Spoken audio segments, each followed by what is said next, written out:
Olá, alunos. Eu sou o professor Sandro Aparecido dos Santos, lotado no Departamento de Física da Unicentro.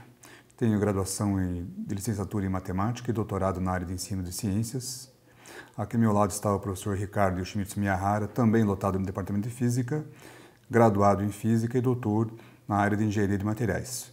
Temos o propósito aqui de conduzir com vocês a disciplina de Física aplicada à Biologia do curso de Ciências Biológicas. Bom, o objetivo da disciplina, então, é trabalhar os conceitos de física dentro das ciências biológicas. Nesses conceitos, a gente divide em 6 grandes grupos. No primeiro grupo, a gente vai falar sobre dinâmica dos sólidos. Dentro das dinâmicas dos sólidos, a gente vai trabalhar os conceitos, por exemplo, de movimentos, movimento retilíneo, movimento em diversas dimensões.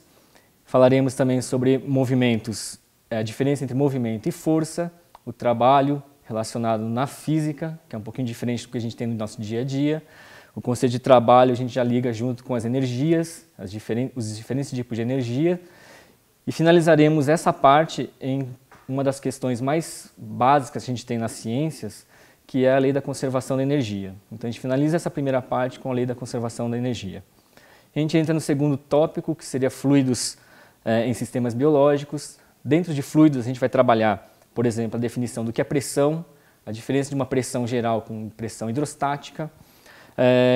Dentro da pressão hidrostática a gente ainda vai fazer algumas aplicações biológicas, entraremos com alguns conceitos fundamentais da hidrostática, que são o princípio de Pascal, de Stevin, de Arquimedes, e finalizaremos com o escoamento dos fluidos, que vai trabalhar, por exemplo, com a aplicação dos fluidos num sistema, por exemplo, biológico do tipo corpo humano.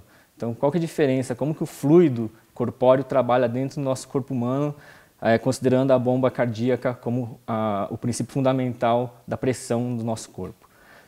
No terceiro momento, a gente vai trabalhar com termometria. A termometria se divide em conceitos de calor, energia, temperatura. A gente vai falar dentro desses conceitos ainda as medidas de temperatura e finalizaremos com as diferentes tipos de escalas termométricas. E a gente passa então para o quarto conceito, que seria os fenômenos ondulatórios. Nos fenômenos ondulatórios, a gente tem os conceitos do que é onda, do que é partícula, do que é onda harmônica, os princípios de superposição que pode haver dentro de uma onda. A gente vai falar também sobre ondas em alguns meios elásticos e não elásticos.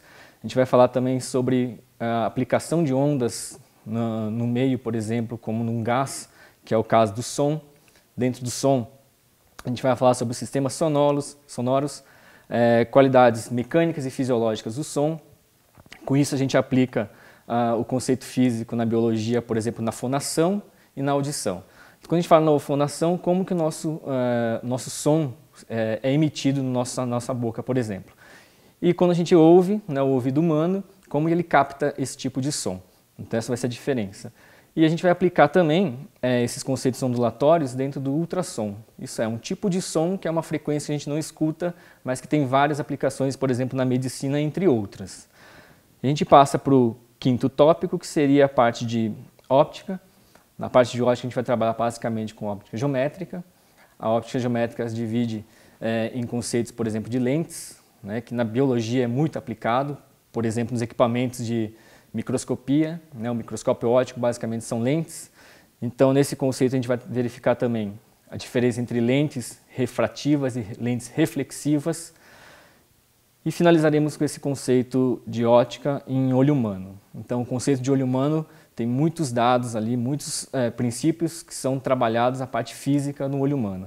Então, o conceito básico da formação de uma imagem que o cérebro vai captar é puramente físico. E finalizaremos a nossa disciplina com o sexto conceito, que são radiações.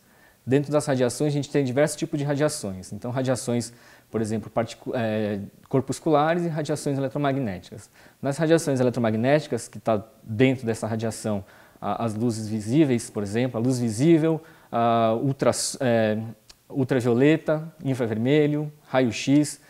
E dentro dessas radiações, a gente finaliza com um tipo específico de radiação que a gente chama de radiação ionizante. Na radiação ionizante, a gente tem vários conceitos aplicados à biologia, como, por exemplo, cura de tumores, diagnósticos por radiações, entre outras modificações genéticas e outras aplicações. E assim a gente finaliza a nossa disciplina de física aplicada em biologia.